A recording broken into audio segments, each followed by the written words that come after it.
My wife Taylor and I had recently moved out of our old house. She wasn't fond of living so close to her family and wanted some space between us and them, so that's exactly what we did. We don't have kids, and she hasn't worked in years, so she was fairly open to my ideas on where we should relocate. Being an electrician gives me the flexibility to work just about anywhere, so moving around isn't much of a hassle. After some searching, we decided on New Mexico. Both of us have lived in rural areas our entire lives, so the transition wasn't too drastic. About 3 months ago, we stumbled across an incredible deal on a property deep in the countryside. The house was much larger than we needed, especially since it was just us and our black lab. But we figured the extra space might come in handy. Maybe we could host friends or create a hobby room. Everything seemed perfect at first, but soon I began noticing strange occurrences. The upstairs lights started tripping the circuits intermittently, though the rest of the house remained powered. As an electrician,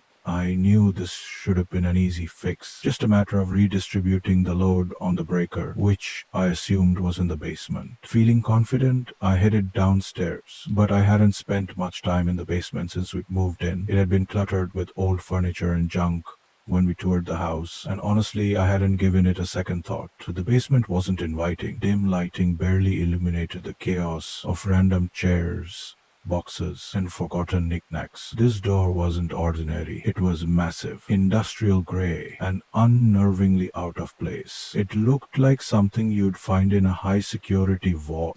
The thick steel and intricate locking mechanism gave me a chill. My first thought was that it might be a storm shelter, but why hadn't the realtor mentioned it? I tried the handle. It wouldn't budge. Determined to uncover its purpose, I rummaged through the drawer of keys the previous owners had left behind. None of them worked. When I told Taylor about it, she became as curious as I was. After some persistence, she managed to contact the former owners. The phone call was bizarre. They hesitated, often speaking in vague and uneasy tones. When I asked about the door, they grew unusually quiet. Finally, the wife claimed it was a storm shelter, but insisted the key had been lost and told us to ignore it. The way she said it sent a shiver down my spine. Weeks passed, and I couldn't stop thinking about that door. I attempted every trick I knew to unlock it, but failed. Finally, I hired a locksmith. When he arrived, I explained the situation and left him to work. After an hour, he managed to crack the lock. I wish he hadn't. Behind the door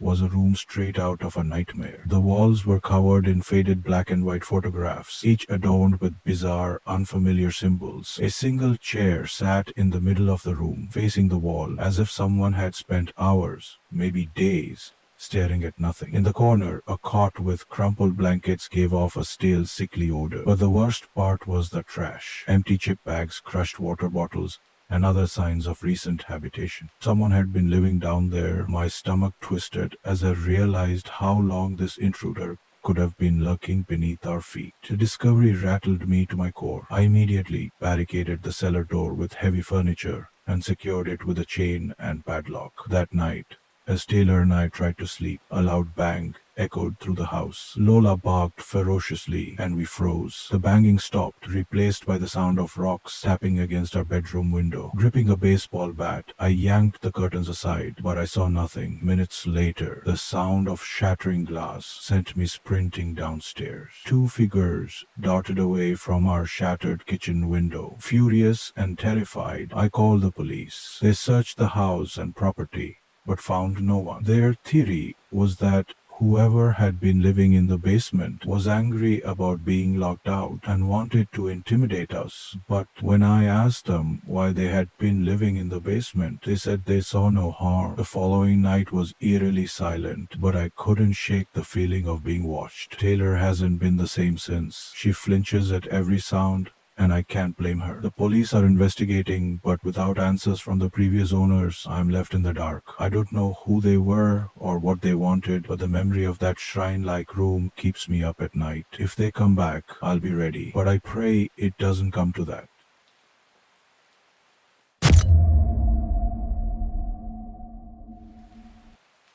This occurred a few years ago, but even now, every time I think about it, I'm gripped by an unsettling sense of dread. The only reason I'm even discussing it now is because it feels like enough time has passed and there's no real harm in sharing it online. At least, I hope there isn't. Back then, my wife and I had just moved to the suburbs, escaping the chaos of the city. We had just welcomed our third child, and the constant clutter of baby gear, toys, and the unrelenting mess made our apartment feel suffocating. So we decided to move to a new house, a fresh start, in a quiet neighborhood that promised safety. The neighbors bragged that it was the kind of place where you could leave your doors unlocked and never worry. The house itself wasn't enormous, but it felt like a luxury compared to the cramped apartment we'd left behind. One feature that caught my wife's attention was the garden, a beautiful,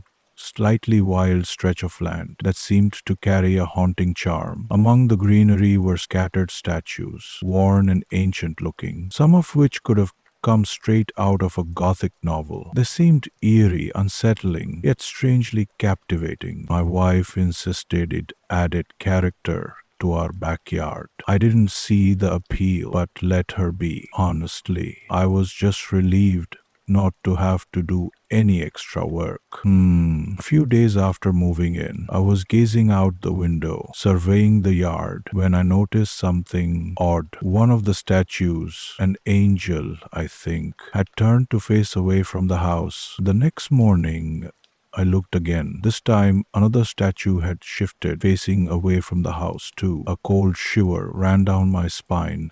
I'd never been more certain of anything in my life. I asked my wife if she noticed anything strange, but she just dismissed it, saying I was imagining things. I figured it could have been my son Jimmy. He had a mischievous streak back then, but when I asked him, he just stared at me with wide eyes, as though I'd lost my mind. Still, I couldn't shake the feeling that something was wrong. Despite the creeping sense of dread, I chose to ignore it. There were other stresses weighing on me. Money was tight, and I was terrified of losing my job. A few days passed with no new developments, and I finally started to relax. Then, one evening, I glanced out the window and froze in place. All the statues were lined up at the very edge of the house, facing the yard. The scene felt unnatural, horrifying, like something out of a nightmare. I couldn't shake the feeling that all those eyes were watching me, waiting. My breath grew shallow,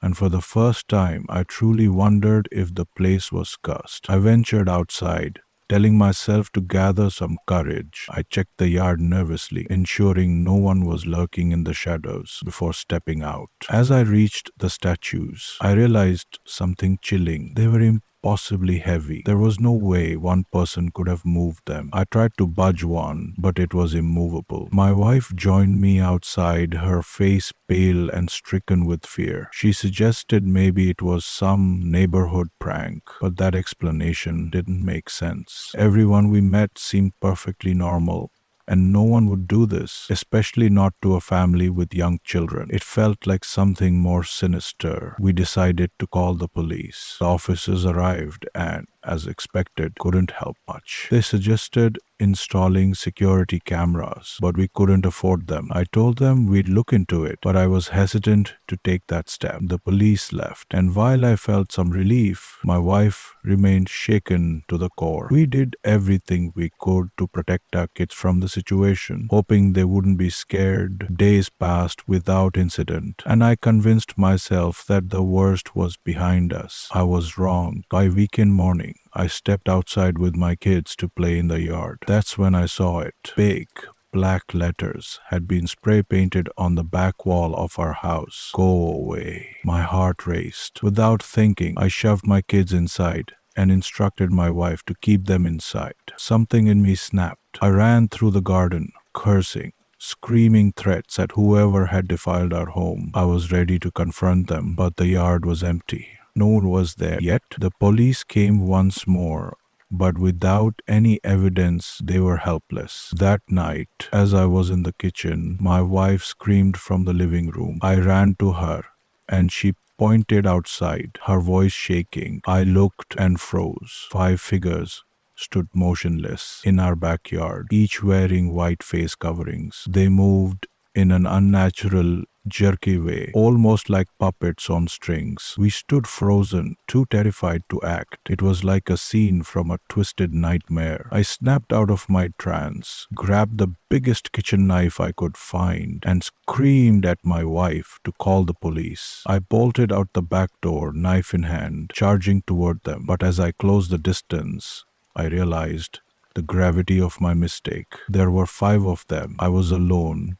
They could have been armed. In that moment, panic overtook me. I turned and ran back into the house, locking the door behind me. To my surprise, the figures didn't chase after me. They simply stopped moving and retreated into the garden, vanishing into the shadows. I told my wife to get the kids upstairs and hide, while I stood guard at the back door. The police arrived, but the figures had disappeared, leaving no trace behind. They conducted a thorough search but found nothing. That evening, that was the breaking point for me. I didn't care about the cost. I bought security cameras the very next day. My wife was beside herself, pleading with me to move far away, but I promised her that if anything else happened, we would, though it would put us in financial ruin. Thankfully, the cameras seemed to do their job. Since then, nothing strange has happened, but the fear lingers. I still wonder what truly happened, who or what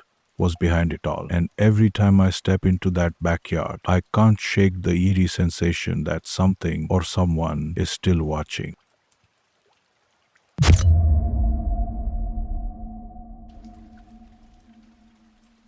When I bought my first house at 27, it was the culmination of years of saving. It wasn't a grand place, just a modest little home, but I was proud to call it my own. Moving in, however, was an adjustment. I'd lived with my parents, 3 siblings, and 2 energetic dogs my entire life. The noise, the chaos, the constant buzz of activity, it was what I was used to. But now, there was silence, a heavy, unsettling silence. At first, the quiet felt suffocating, almost unnatural. Anyone who's gone from living in a lively home to being completely alone knows the eerie weight of it. One of the things I did like, though, was the small balcony on the second floor. Calling it a balcony might be generous. It was barely wide enough to stand on, let alone fit a chair. But I found myself out there most nights, smoking and letting my thoughts drift. Smoking inside wasn't an option. I hated the lingering smell, so that tiny ledge became my haven, a luxury that let me step outside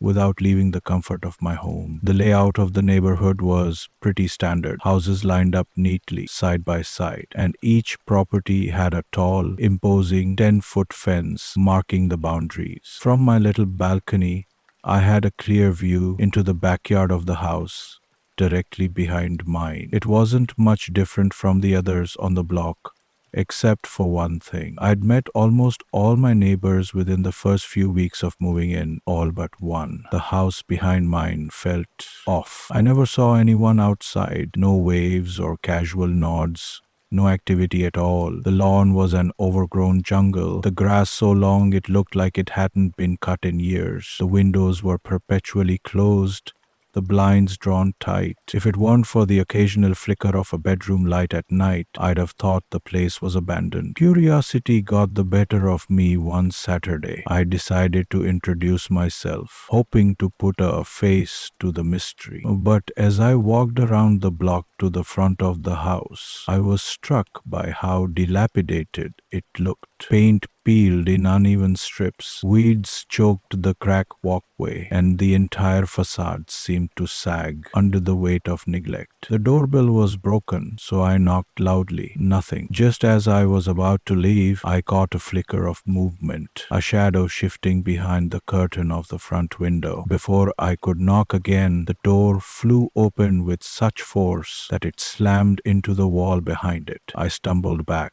startled, and found myself face to face with an elderly woman. She was small, with her gray hair pulled into a severe bun. Her face was deeply wrinkled, but her expression was unnervingly rigid, as though her features were frozen mid-snarl. Her eyes, they were impossibly wide, unblinking, and locked onto mine. I stammered out an introduction, feeling a chill crawl up my spine. She didn't respond at first, just stared at me like I was some kind of intruder. After a long, uncomfortable silence, she finally spoke. "Priscilla," she said curtly, offering a faint, eerie smile. She didn't ask my name, didn't offer anything else.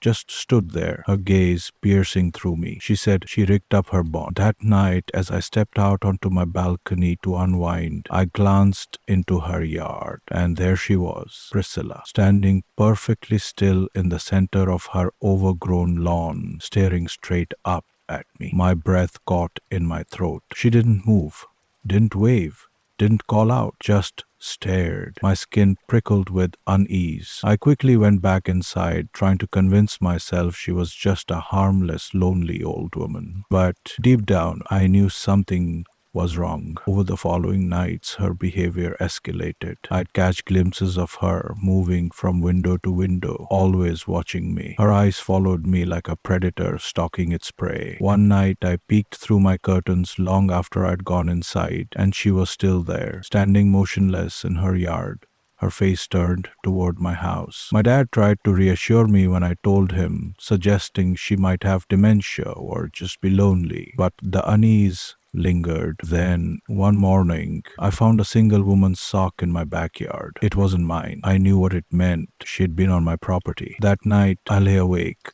every creak of the house setting my nerves on edge. Around midnight, my doorbell started ringing over and over, rapid, frantic. My heart raced as I threw on a shirt and made my way to the door, telling myself I'd finally confront her and put an end to it. The second I opened the door, she lunged at me. Her face was twisted in a grotesque mask of rage, and she was holding a kitchen knife. "You took my son!" she screamed, her voice a guttural, animalistic howl. I barely managed to grab her arm and wrestle the knife away, pinning her to the ground as she thrashed and screamed. Her strength was unnatural, and her wild eyes bore into mine as she shrieked threats and accusations. When the police arrived, they dragged her away, still screaming about her son and vowing to kill me. They told me she'd be sent to a psychiatric facility. I moved out shortly after, but the memory of her, the rage in her eyes, the weight of her presence still haunts me. Sometimes I catch myself glancing over my shoulder, half expecting to see her standing there, watching, waiting,